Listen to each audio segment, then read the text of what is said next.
Salut à tous, c'est Tomskull. Aujourd'hui, encore un nouvel essai. Et pas n'importe quel essai, l'essai de la Monster 2021.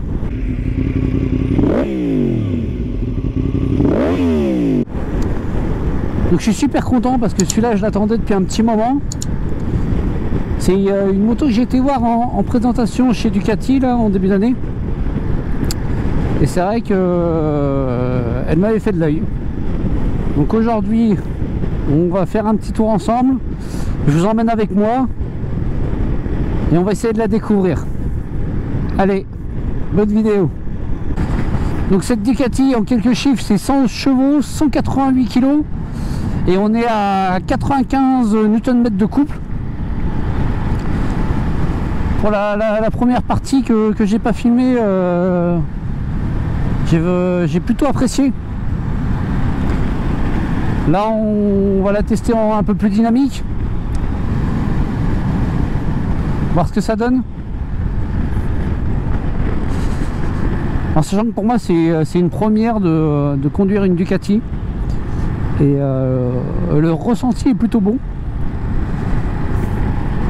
Les vibrations qui viennent du moteur sont plutôt agréables, bizarrement. On a l'impression de sentir la mécanique.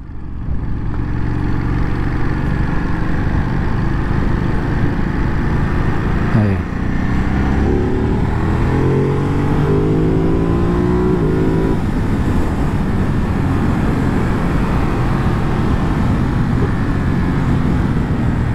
Pour les tarifs, donc celle-ci, la Monster normale, elle est à 11 290 €.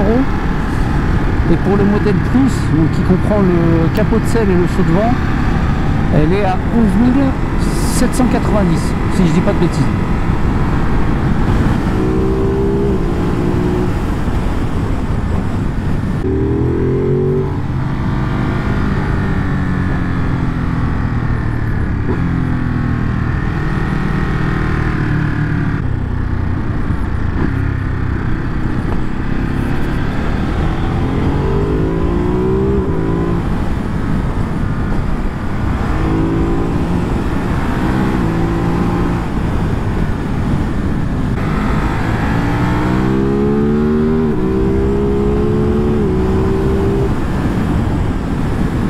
Alors ce que je peux dire sur cette Monster, je trouve que la boîte est quand même assez souple malgré ses 250 km au compteur. On va dire que toute la mécanique n'est pas faite. Le shifter marche plutôt bien. Donc, pas des plus souples mais il est efficace. Surtout à la descente où il faut quand même appuyer un peu dessus pour qu'il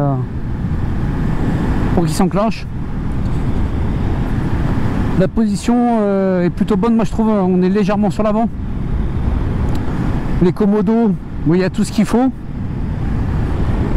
Plutôt pas mal sans trop en avoir non plus. Esthétiquement ça reste, ou plutôt visuellement parlant, ça reste joli, je trouve.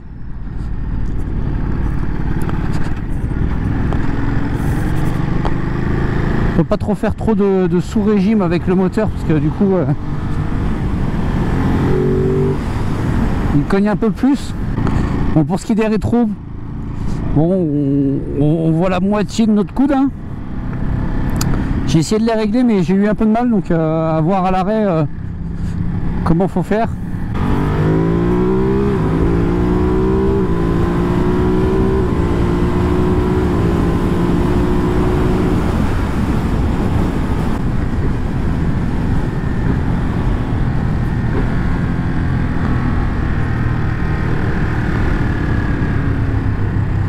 Voir un peu ce que ça donne en dynamique.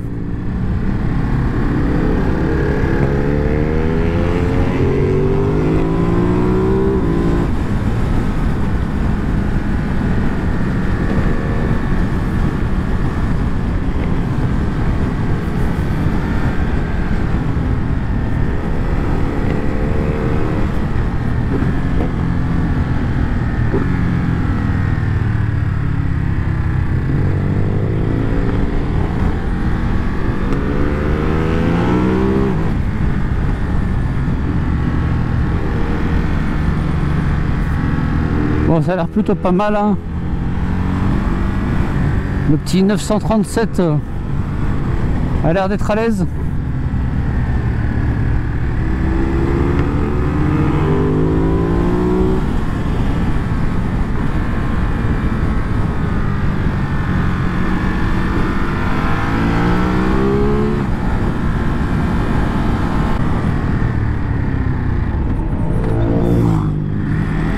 Bon, on a vu que ça freinait bien aussi, hein.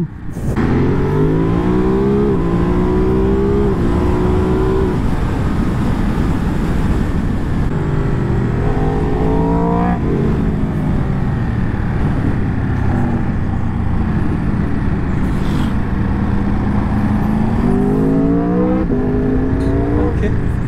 Allez, on va voir dans cette petite session virage comment elle va se comporter.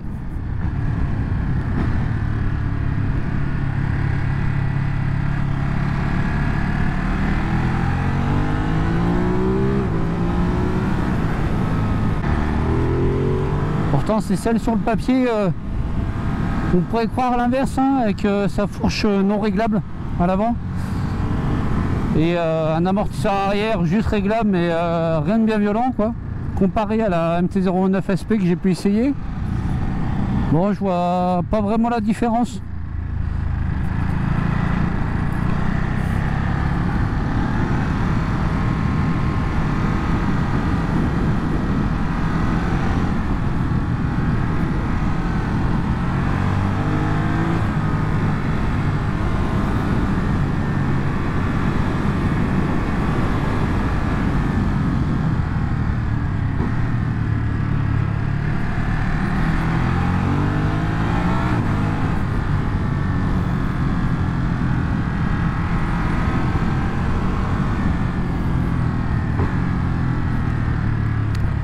Pour moi, on sent l'esprit Monster, même si je ne l'ai pas connu avant.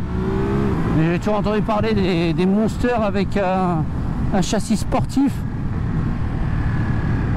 Bah, je trouve que ça lui correspond plutôt bien, quoi.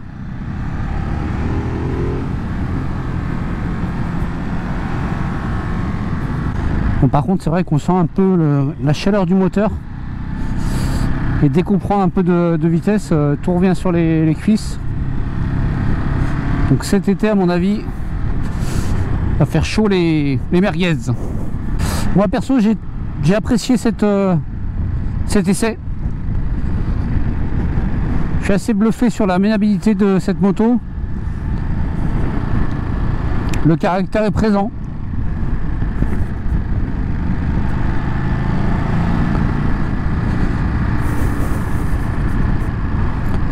Après, il n'y a pas à dire, la finition est quand même top, hein,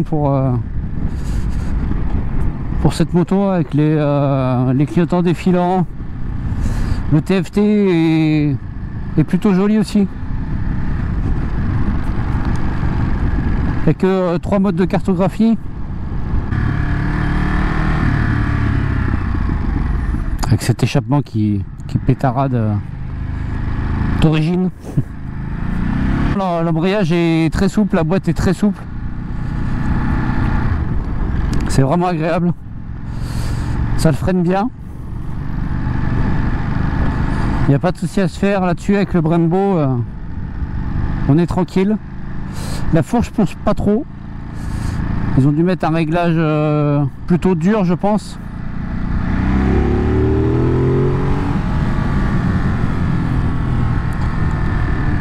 On retrouve un peu ce bruit de boîte à air comme la Twingo 660 que j'ai pu essayer aussi.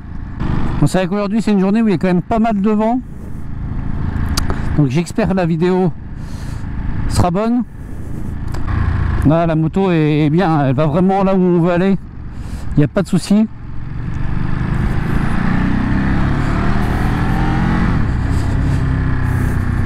Avec cette position en avant, on a légèrement l'impression d'être posé sur le train avant. C'est vrai qu'au début c'est un peu perturbant, mais on s'y fait, hein. À force de l'essai. Par contre, sur cette machine, par rapport à la concurrence, il n'y a pas de régulateur. Bon, moi je fais pas vraiment beaucoup d'autoroute ni rien, donc c'est pas vraiment gênant, mais c'est vrai que pour la personne qui fait beaucoup de trajets autoroutiers le matin pour aller au travail, bon.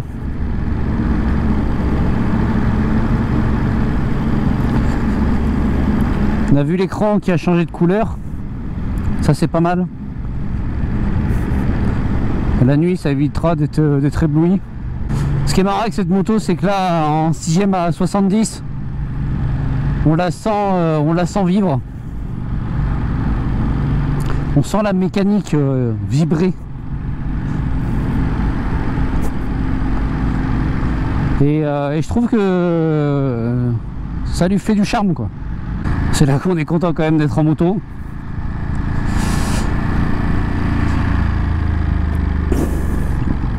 Pour ça il me tarde, vu que ma MT-10 est vendue, de pouvoir en recommander une.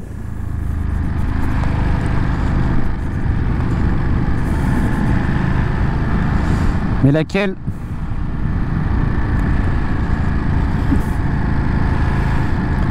Parce qu'après avoir essayé la 890R, la BMF 900 XR, la 660 Tuono, la NT09 et aujourd'hui la Ducati Monster,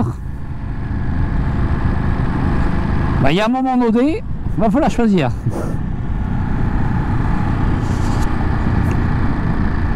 Peut-être qu'au moment de la parution de la vidéo, j'aurais peut-être déjà choisi. Ce sera une surprise.